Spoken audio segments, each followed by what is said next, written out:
से एक हैरान करने वाला मामला सामने आया है और ये पहला मामला नहीं है। कोटा में अस्थियां चोरी और अस्थियों के साथ छेड़छाड़ के मामले लगातार सामने आ रहे हैं। परिजन जब तीसरे की रस्म अदा करने के लिए मुक्तिधाम पहुंचते हैं तो न सिर्फ उनकी भावनाओं को ठेस पहुंचती है बल्कि उनमें आक्रोश भी देखने को मिलता है।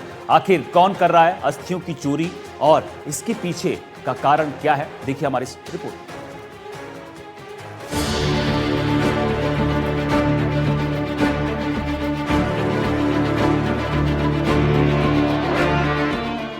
मुक्तिधाम में अस्थियों पर डाका।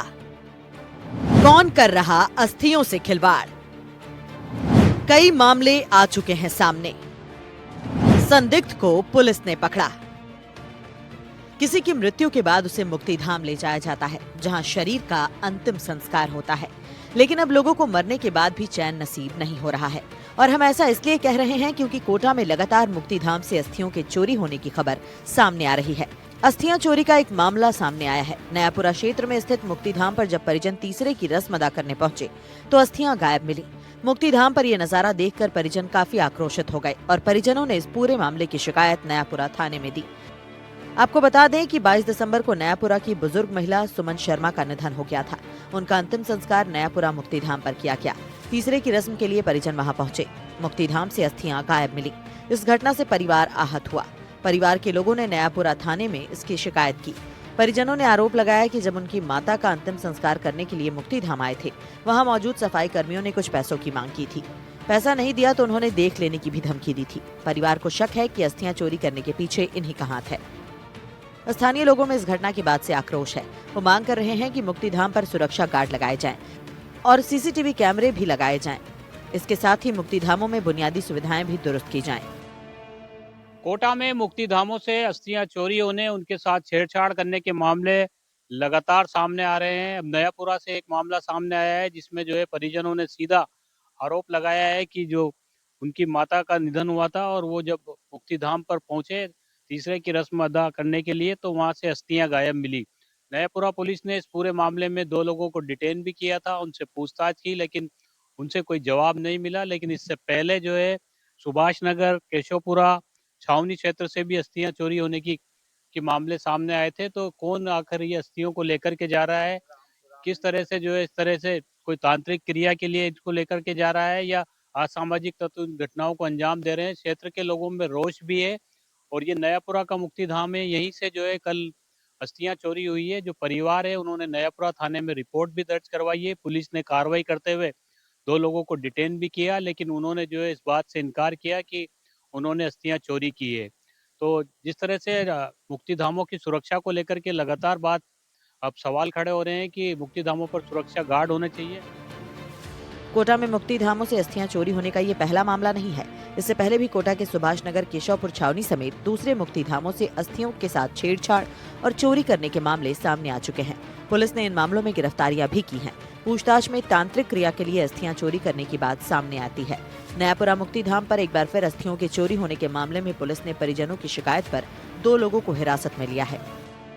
नयापुरा मुक्तिधाम से अस्थि चोरी होने का मामला आया था, जिसमें हमने 2 व्यक्तियों को डिटेन किया था।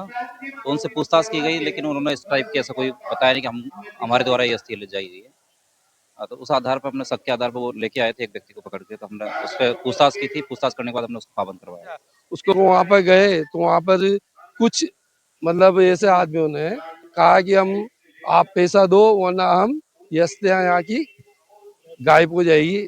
तो हमने उसको फिर भी दिया, फिर भी उन्होंने मतलब वहाँ पर सुबह गए तीसरे के दिन तो वहाँ पर कोई अस्थि वस्ती नहीं मिली और न राख मिली। फिर हमने उस जो मान जहाँ नयापुरा थाने में जो रिपोर्ट भी दर्ज कराया और वहाँ सीआई साहब ने भी उसको हाथों हाथ मतलब उसको पकड़ के और उसकी कार्रवाई भी की। मुक्तिधामों की सुरक्षा को लेकर कोटा में लगातार मांग की जा रही है। अब देखना होगा कि कोटा पुलिस इस नए मामले में किस तरह से कार्रवाई करती है। साथ ही स्थानीय लोगों के आक्रोश के बाद कोटा नगर निगम सुरक्षा इंतजामों को कब दुरुस्त करता है। लेकिन इस तरह की घटनाएं कई तरह के सवाल खड़े करती हैं।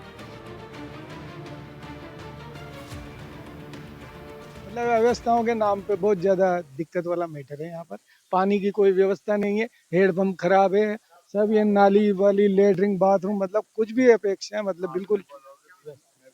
तो स्थानीय लोग जो है मांग कर रहे हैं, क्योंकि जिस तरह से यहाँ पर अव्यवस्थाओं का आलम है, उन व्यवस्थाओं को दुरुस्त किया जाए।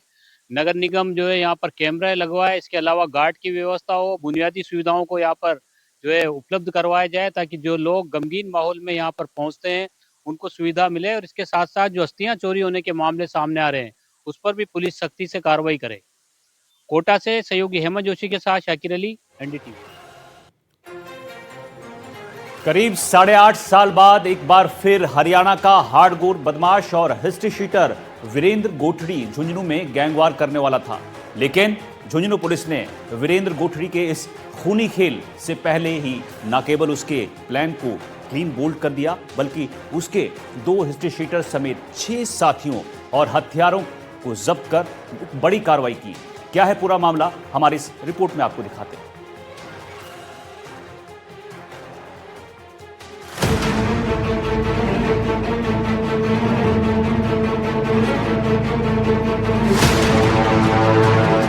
वीरेंद्र गोठड़ी का खूनी खेल।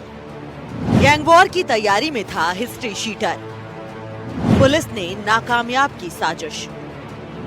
6 शातिर बदमाश गिरफ्तार। वीरेंद्र गोठड़ी हरियाणा के महेंद्रगढ़ जिले के नांगल चौधरी थाने का हिस्ट्री शीटर, जिसने अब से करीब 8.5 साल पहले 6 मई 2017 को अपने दुश्मन मुकेश उर्फ मुखिया गुर्जर का मर्डर करवाने के लिए अपने गैंग के बदमाशों को झुंझुनू जिले के सिंघाना थाना इलाके के डुमोली खुर्द गांव भेजा, जहां पर एक कार्यक्रम में फायरिंग के दौरान न केवल मुखिया गुर्जर को बल्कि फायरिंग के दौरान चपेट में आने से इसी गांव के जयपाल की भी मौत हो गई थी। इस डबल मर्डर के मामले में पुलिस ने न केवल शूटरों को गिरफ्तार किया था, बल्कि 2 साल के बाद वीरेंद्र गोठड़ी भी पुलिस के हत्थे चढ़ गया था। इसी मामले में खेतड़ी कोर्ट में पेशी के लिए आए वीरेंद्र गोठड़ी और बहरोड़ सदर थाने का हिस्ट्री शीटर देवीलाल, इन दोनों ने अपने साथियों के साथ मिलकर एक खूनी खेल का प्लान बनाया, लेकिन प्रो पुलिसिंग ने सब कुछ धरा का धरा कर दिया। खेतड़ी सीआई मोहनलाल ने बताया कि पुलिस के पास सूचना आई थी कि कोर्ट के पास कुछ हरियाणा नंबर की गाड़ियों के बदमाश हैं, जिनके पास हथियार भी हैं। पुलिस ने सूचना के आधार पर संदिग्धों की तलाश शुरू की। खेतड़ी कस्बे के बस स्टैंड पर 2 गाड़ियां दिखाई दी। पुलिस की गाड़ी को देखकर ये लोग इधर उधर भागने लगे, जिस पर कार्रवाई करते हुए पुलिस ने 6 बदमाशों को पकड़ा। 3-4 बाकी के अपराधी भागने में सफल हो गए। पकड़े गए 6 बदमाशों में से 2 हिस्ट्री शीटर निकले। मिली थी कि कुछ हरियाणा साइड के लोग हैं और 2-3 गाड़ियां हैं उनके पास जो गैंगवार कर सकते हैं, और वो कोर्ट में आए हैं। कोर्ट में उनकी आज की तारीख पेशी है और उनके पास जो वाहन है उनमें हथियार हो सकते हैं। इस सूचना पर त्वरित कार्रवाई करते हुए बदमाशों की कस्बे में तलाश की। तलाश के दौरान उनको जगह जगह ढूंढा। पुलिस को देख के 2 गाड़ी खड़ी हुई थी, उनमें बैठे हैं लोग साइड में थे, भागने लगे तो हमने उनको घेरा डालकर पकड़ा।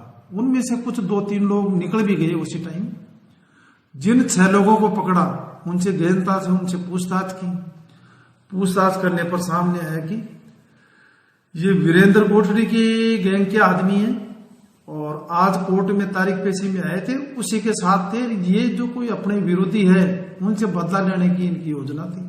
इस तरीके के इनसे इनपुट मिले और इनके पास तलाशी में एक स्कॉर्पियो गाड़ी थी, उसमें हथियार मिले, और एक बोलेरो गाड़ी थी, उसमें भी एमुनिशन वगैरह मिले हैं।